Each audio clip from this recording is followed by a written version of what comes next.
Okay, I lied. I'm back one more time. Joey Only Caribou Weather Dude YouTube channel. Trying to be more prolific on the YouTube and more prolific on my Patreon now that I'm defunded by Facebook. Huge blow to my income. So thank you to everybody who keeps coming back and watching.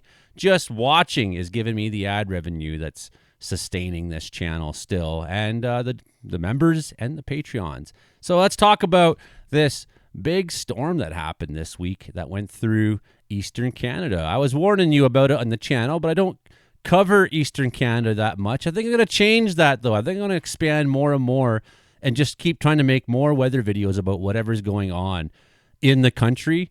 I think that would be a wise business move on my part to make this channel more productive and more prolific, because it's the app that's rewarded me the most. Whereas, like I say, Facebook's been very difficult for me over the years to navigate, continuously putting me on restrictions for speaking the truth. That's how I see it. So, large mid-latitude cyclone went through. It was a messy-looking system, as you can see. Let's have a closer look at this guy right now together, everybody. Hit like, share, subscribe. Let's go. There it is. This is bad news. My God. Falling out right now. Anything could happen. Get on! Wow. I'll watch the video later. They dry mopping this. So a number of things I want to mention about this storm. First of all, again, it's kind of messy looking, but you can see the motion still there. Off the coast of Nova Scotia, there was reports of lightning, some strong thunderstorm activity out there.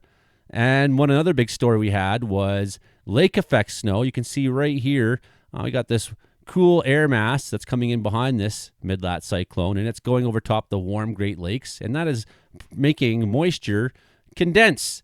And when it condenses, it immediately goes to shore and dumps as snowfall. So we had some spectacular snowfall totals that we're going to talk about from that. Meanwhile, Environment Canada blew their forecast for Montreal. Environment Canada said it didn't expect a snow band to shift as far west as it did Monday, dumping up to 20 centimeters of snow on Montreal, 4 times what forecasters predicted. That's definitely in snowfall warning territory. We were caught off guard by the amount of snow in Montreal, which was greater than expected across Greater Montreal area, said Julian Pellerin, meteorologist with ECC, in an interview with CJAD Radio.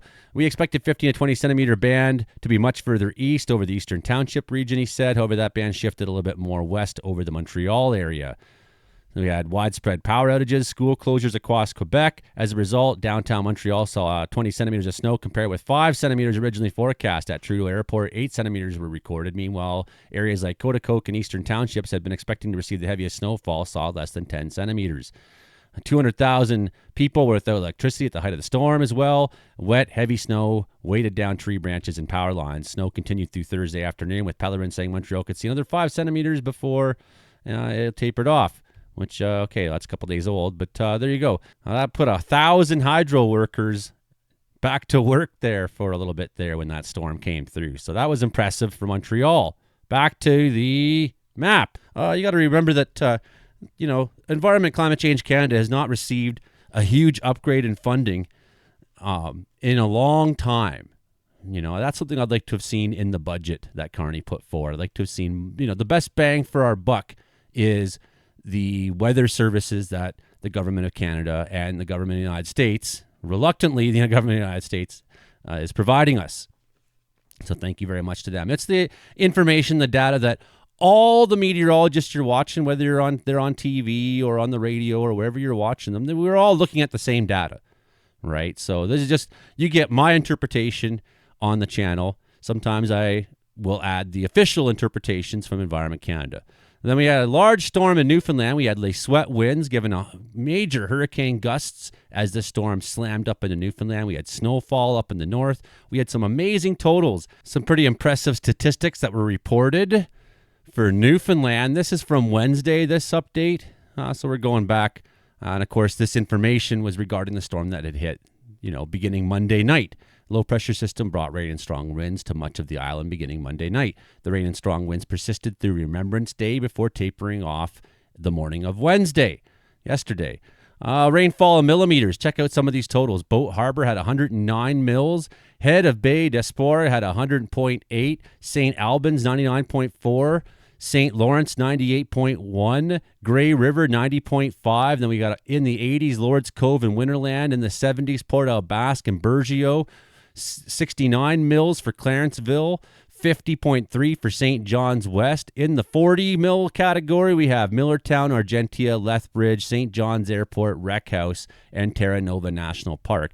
Maximum wind gusts in kilometers per hour reached 145 at St. Andrews, 123 kilometers an hour at Sagona, 120 kilometers at Rec House. So Rec House still experiencing, that's the beginning of hurricane strength wind, is 120 kilometers an hour. It was not a hurricane, it was a mid-latitude cyclone. We've talked about that many times here in the channel, of course. And then we had still had 100 kilometer an hour gusts for areas like Cape Bona Vista, St. Anthony Airport, St. Mary's, Fogo Island. The warm sector that came up in front of the storm that was feeding the mid-lat cyclone, of course, the warm sector comes in the front. The cold sector dives down in behind and gives it that classic rotation, comma shape that we're used to seeing. Badger saw 16.4 degrees, which set a record that was first broke one that was set in 1966. I was in Newfoundland on the 15th of 2006 of November, 15th of November, and there was at that time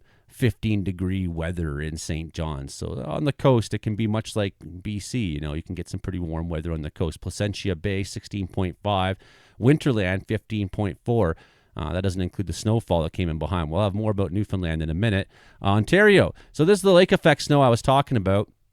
And I had this great satellite image showing it also dumping lake effect snow in the Midwest states, right?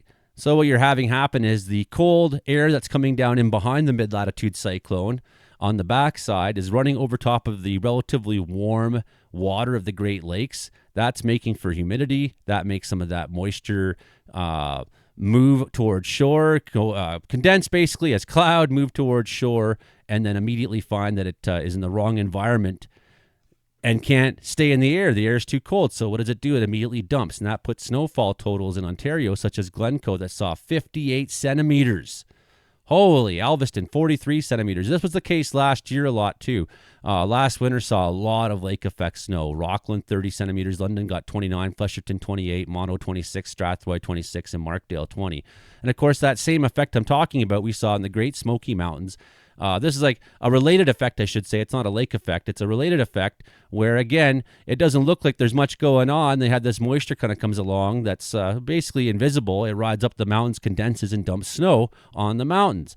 So it's a much similar effect to what you see, where there appears to be no weather system moving through. It's just that self-creating weather, if you would, right? So in the lake effect example, it's the cold air moving over the warm water, except when that moisture comes in the air and starts moving over shore, it realizes quickly that the air is too cold to hold it, so it drops and falls. This is a different case where the moisture is in the air, and then as it comes towards the upslope of the mountain, climbs up the mountain, it's now finding itself in air that's too cold for it to exist, and it condenses into cloud and dumps as snow.